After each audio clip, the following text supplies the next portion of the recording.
Welcome to our 78th sequel, in which we are revisiting the visit of the United States President to Uganda in 1909. We shall also look at the 1909 Uganda Diocese Synod, and lastly look at the opening of the Central Elementary Schools in Mukono and Mityana for the first time. Welcome.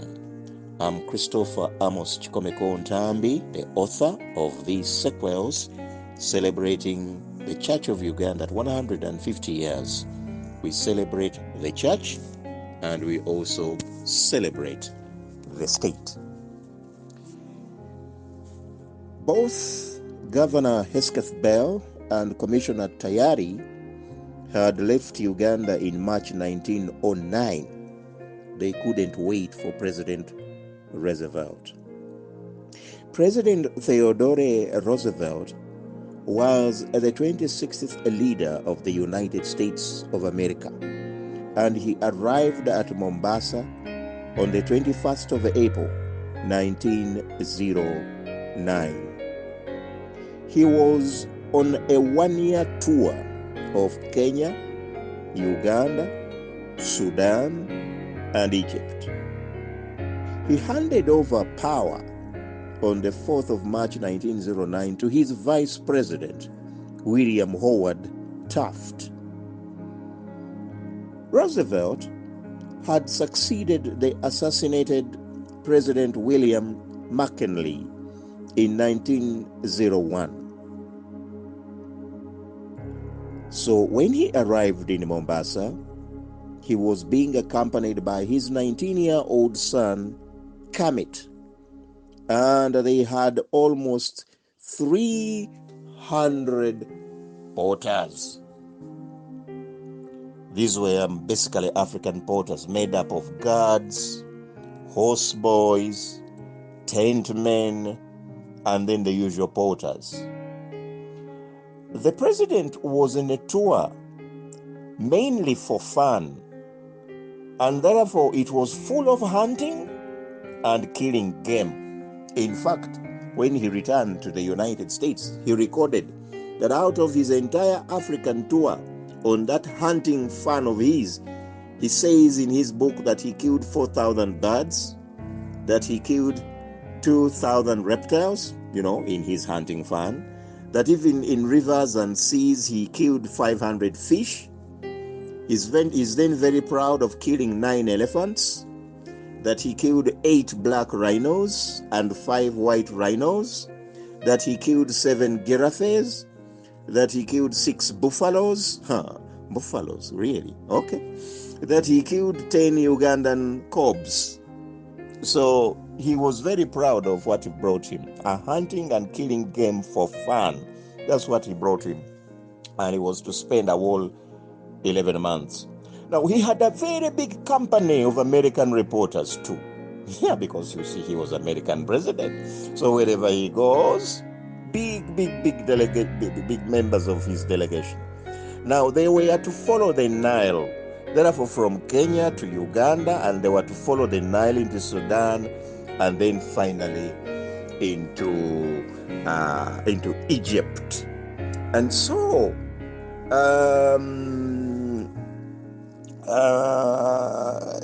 it's recorded that when he was about to arrive in Uganda, around June, at the end of June, the advance party reached Uganda. You see, American presidents, they always visit places and there is always an advance party. So by the end of July, the advance party was in, by the end of June, the advance party was in Uganda. And they also recorded, and in their diaries, they say that they found a very young king. Of course, they are talking about the Kabaka designate, Chwa II, and that the young man spoke excellent English, and that he told them that he was looking forward to meet who he called Sultan Roosevelt.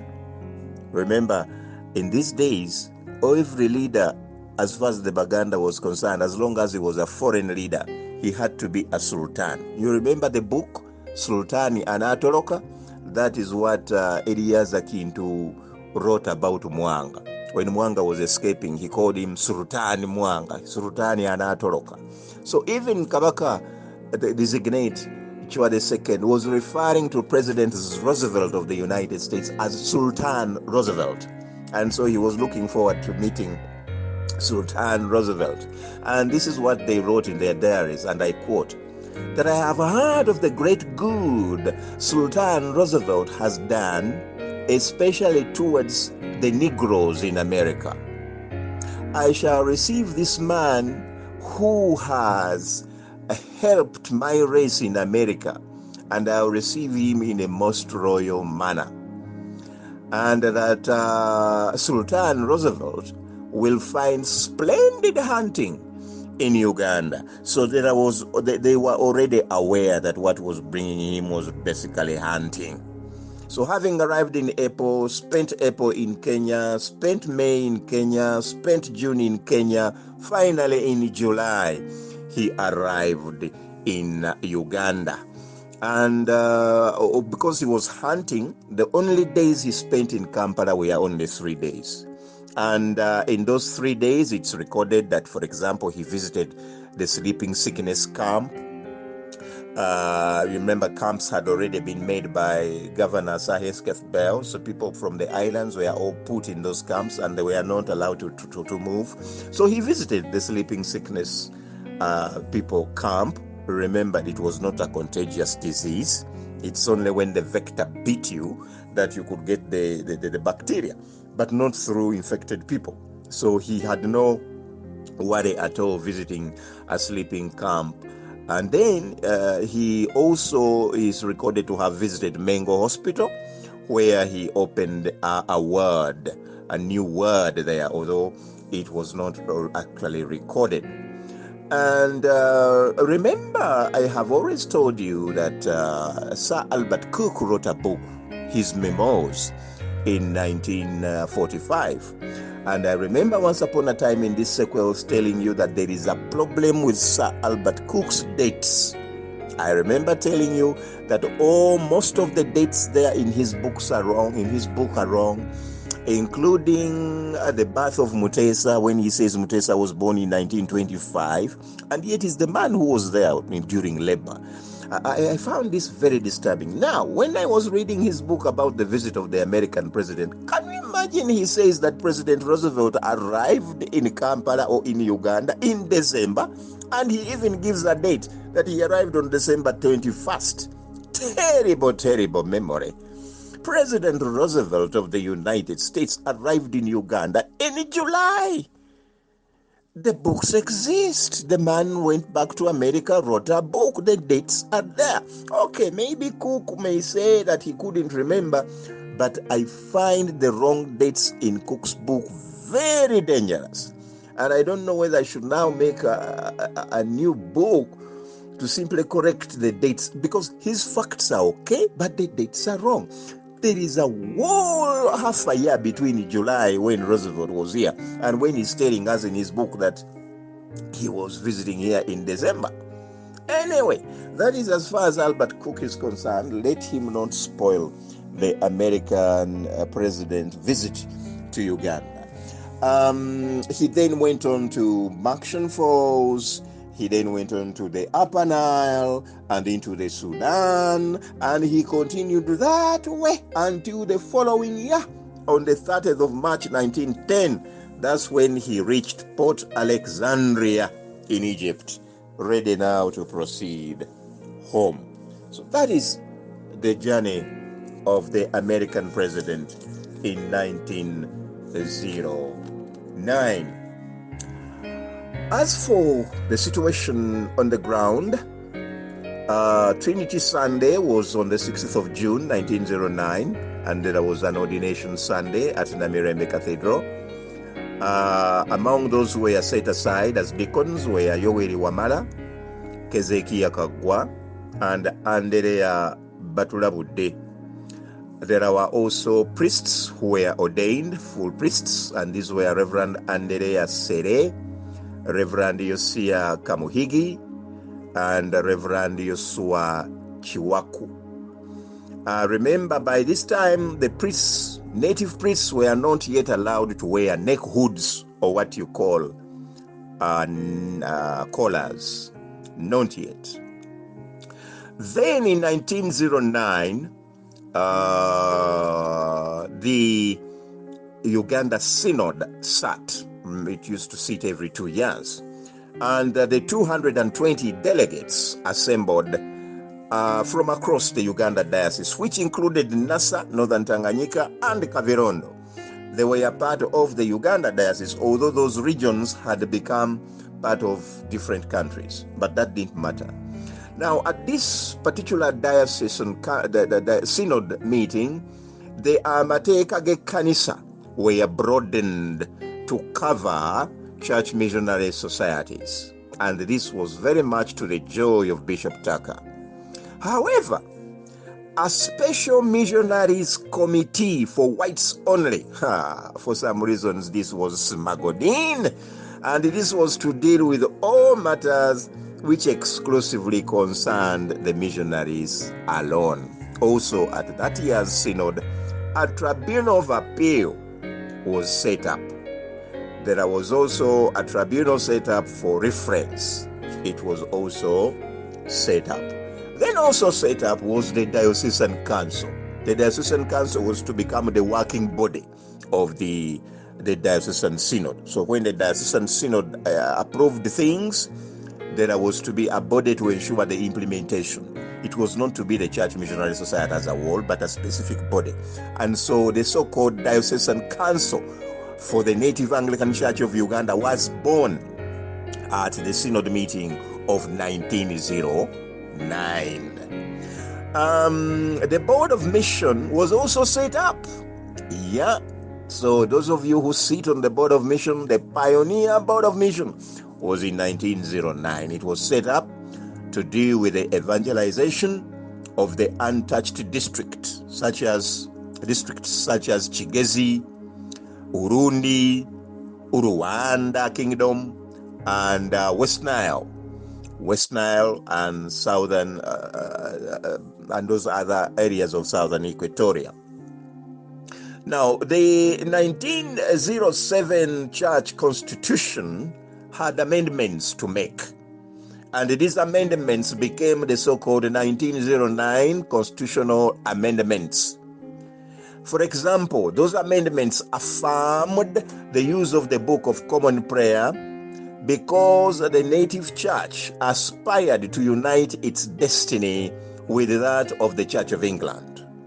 And so, the 1909 Constitution affirmed the 39 Articles of Faith of the Anglican Communion. Those of you with a Uganda prayer book or any other vernacular prayer book, when you open at the very end of the prayer section after the Psalms, you will always see the 39 Articles of Faith of the Anglican Communion. Those are the ones that make you an Anglican, not the Nicene Creed, not the Apostles' Creed. That one resembles the Roman Catholic one. That one resembles the Orthodox Church one, with the exception of a few things like believing the Trinity or the Holy Spirit, having a few changes there as far as the Holy Spirit is concerned. But the rest, they are the same for the three churches. So those don't make you an Anglican. What makes you an Anglican are the belief, your belief in the 39 Articles of Faith of the Anglican Communion. And they are in every vernacular Book of Common Prayer. Or if you have a Book of Common Prayer in English, then you can also find the same articles. I know that some countries have changed them, like Canada, like Australia. They have enlarged them, they have changed a few things, but that doesn't stop them being the 39 Articles of Faith of the Anglican Communion. Now, in 1909, a clause in the Constitution said that the 39 Articles of Association would not be altered until a province is inaugurated to manage the native Anglican Church own affairs. So in future sequels, we shall see. When we got our constitution, the first native constitution or province in 1960, did we change any of the 39 articles? That one we shall see in future sequels. However, the door in the 1909 Synod, the door was shut completely for all heresies. What are heresies? These are provocative theory which are strongly at variance with established custom or established religious dogma. So any heresy was put a stop on. The Synod was empowered to watch out and act on any variations of our customs as an Anglican church and established religious dogma. In conclusion, 2 schools were opened. On Wednesday, 3rd November 1909, visiting missionary educational expert Victor Buxton officially opened Mukono Day School, the first CMS formal central school. Bishop Tucker was present to witness the great achievement of Church Missionary Society.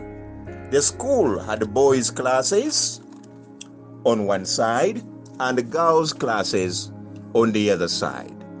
Classes taught blacksmithing, pottery making, carpentry, backcloth making, rope making, weaving, sewing, basket making. There was also mat making. There was cultivation. Then there was reading, writing, and arithmetic. Then, on the 4th of December 1909, Prince David Chwa II, or you can call him the Kabaka designate, at Mityana opened the first formal central school. In his words, he said, and I quote, "I am pleased to be here and open this school. I declare it open." The Kabaka designate private tutor, Starrock, was present to witness his students speak English in public. Archdeacon Walker represented Bishop Tucker at the ceremony in Mityana, which was also attended by Reverend Y. Njovu and Reverend T. or Thomas Bazira of Buwere Parish.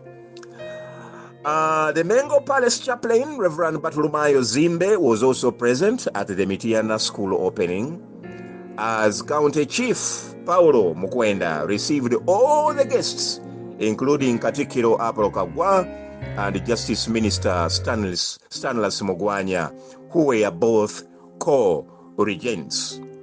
A huge royal party of up to 500 guests was unforgettable for a long time by the people of Mityana. And basically that's it for this sequel. May the good Lord bless us all.